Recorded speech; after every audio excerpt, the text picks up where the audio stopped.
कर सकते हैं, उसको चेक कर सकते हैं, controllability matrix the rank of the test करते हैं। तो चलिए स्टार्ट करते हैं कंट्रोलेबिलिटी।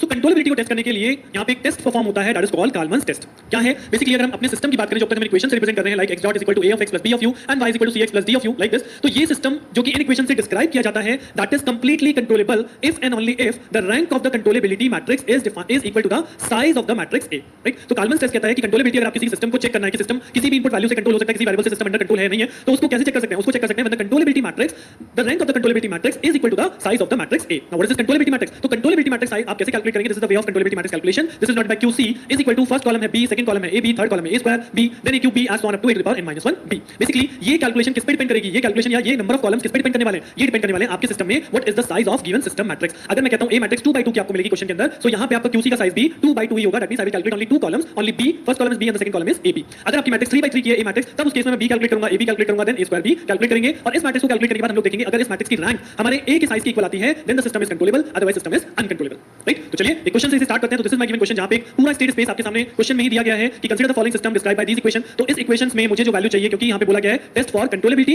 And observability. तो ऑब्जर्वेबिलिटी हम लोग नेक्स्ट लेक्चर में देखेंगे। इस लेक्चर में कंट्रोलेबिलिटी की बात करनी है। तो कंट्रोलेबिलिटी का मतलब है कि I want to form the controllability matrix. तो now what is the size of this A matrix? अगर आप देखेंगे तो this is given A matrix ना, और ये कितने साइज की है? 2/2। तो दैट मींस मैं जो कंट्रोलेबिलिटी मैट्रिक्स है उसका साइज भी हमारा 2/2 ही होगा। यानी फर्स्ट कॉलम होगा इसमें B और सेकंड कॉलम होगा AB, यानी A matrix multiply by this B matrix, right. तो यहां पे अब आप कैलकुलेट कर लीजिए। अगर मैं कैलकुलेशन की बात करूं तो यहां पे QC मैंने आपको बता दिया क्या वैल्यू होने वाली है। अब इसमें वैल्यू पुट कर दीजिए। What is the B matrix? B matrix is 0 and 1 and what is A into B? अगर आप इस A और B को मल्टीप्लाई करेंगे तो 0.5 into 0 that is 0, 0 into 1 that is 0, तो first element 0, then 0 multiply by 0 -2 multiply by 1 this is -2, तो this is the second element. So ये आपका हो गया पहला कॉलम 0 1 दैट इज B, और दूसरा कॉलम हो गया 0 -2 that is AB, right. Now what is the rank of this QC matrix? तो रैंक कैसे डिटरमाइन की जाती है? रैंक डिटरमाइन की जाती है नंबर ऑफ नॉन जीरोस रो, कि कितने हमारे इस मैट्रिक्स में ऐसे कितने रो हैं जो नॉन जीरो हैं। तो अगर आप यहां देखेंगे ये कंप्लीटली रो जीरो है, ये एक लौती रो ऐसी है जो कि आपकी नॉन जीरो है, तो इसलिए मैंने यहां पे लिखा है the rank of the QC matrix is equal to number of non zeros rows, और number of non zero rows कितनी है? ओनली 1। तो एज पर आवर काल्मन्स टेस्ट हमने बोला था अगर हमारी rank of QC matrix equal to होगी साइज ऑफ मैट्रिक्स A, तभी सिस्टम कैसा होगा? तभी सिस्टम होगा कंट्रोलेबल। बट यहां पे रैंक 1 है, साइज 2 है, so rank of QC not equal to size of the matrix A, so that's why system is uncontrollable. अब यहां पे अगर मैं आपको एक शॉर्टकट दूं तो रैंक निकालना कई बार होता है कि आपको लग रहा है चलो डिफिकल्ट है, रैंक निकाल पानी मुश्किल है, बट आई थिंक रैंक यहां पे इजी है। आप एक और बेसिक कंट्रोलेबिलिटी चेक कर सकते हो। आप इस कंट्रोलेबिलिटी मैट्रिक्स का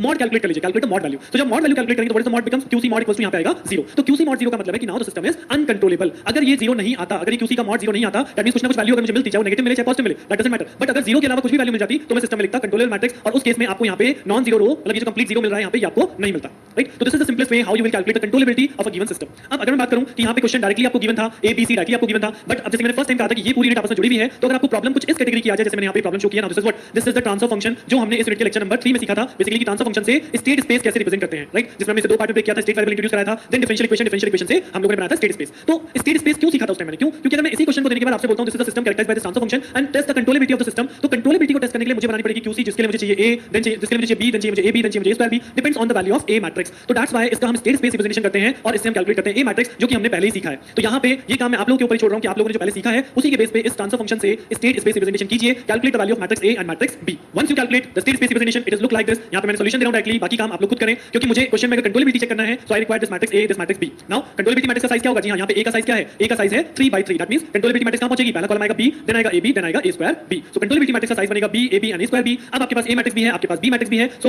यहां पे फर्स्ट कॉलम क्या हो जाएगा? B, तो दैट मींस फर्स्ट कॉलम तो हो गया 0 0 2। उसके बाद मुझे चाहिए A into B, तो यहां पे आप A into B कर लीजिए, तो A into B करेंगे तो 0 into 0 1 into 0 0 into 2 that is 0, 0 into 0 0 into 0 1 into 2 that is 2, and -6 into 0 -11 into 0 -6 into 2 that is become -12। तो this is the second column into B। और थर्ड कॉलम कैलकुलेट करने के लिए मुझे चाहिए A स्क्वायर B, तो फर्स्टली आप calculate करेंगे A स्क्वायर, तो यहां पे पहले A स्क्वायर कैलकुलेट कीजिए, यानी A matrix multiply by A matrix, और फिर उसके बाद आप इसे B से मल्टीप्लाई करेंगे तो I will got this value 2 -2 12 and 50। सो जैसे ही मैं तीनों वैल्यू उठा के अपने इस कंट्रोलेबिलिटी मैट्रिक्स में पुट करता हूं, I will get the controllability matrix like this. अब अगर आप यहां पे इस कंट्रोलेबिलिटी मैट्रिक्स को देखें तो क्या इसमें नंबर ऑफ नॉन जीरोस रोज कितनी है? जी हां, नंबर ऑफ नॉन जीरो रो है 3। नॉन जीरो रो कितनी है? 3, दैट मींस रैंक क्या हो गई? रैंक हो गई हमारी 3, जो कि साइज कितना है A का? A का साइज भी कितना है? A का साइज भी 3 है, तो that means both are equal, तो द सिस्टम इज कंट्रोलेबल। एक और भी मैंने आपको बताया था कि आप इस मैट्रिक्स का क्या कैलकुलेट कर सकते हैं? आप इस मैट्रिक्स का डिटरमिनेंट कैलकुलेट कर सकते हैं। तो once you calculate the determinant, तो यहां पे डिटरमिनेंट आ रहा है नॉन जीरो, क्योंकि आप डिटरमिनेंट कैलकुलेट करेंगे ये 0 हो जाएगा, ये भी 0 हो जाएगा, और लास्ट में जो डिटरमिनेंट वैल्यू बचेगी वो 24 into 2 that is I think 48। So 48 is a non zero value, तो यहां स्ट्रेट फॉरवर्ड लिखा है this is non zero, hence the system is controllable, right. तो बहुत इजी वे है कंट्रोलेबिलिटी चेक करने के लिए, केवल आपको मैट्रिक्स चाहिए A एंड B, उसी के बेस पे आप कंट्रोलेबिलिटी मैट्रिक्स बना के कंट्रोलेबिलिटी को चेक कर सकते हैं, टेस्ट कर सकते हैं, राइट। सो चाहे स्ट्रेट फॉरवर्ड क्वेश्चन है या question from the basic step है, electrical network, differential equation, transfer function, you can easily calculate the controllability of the given system.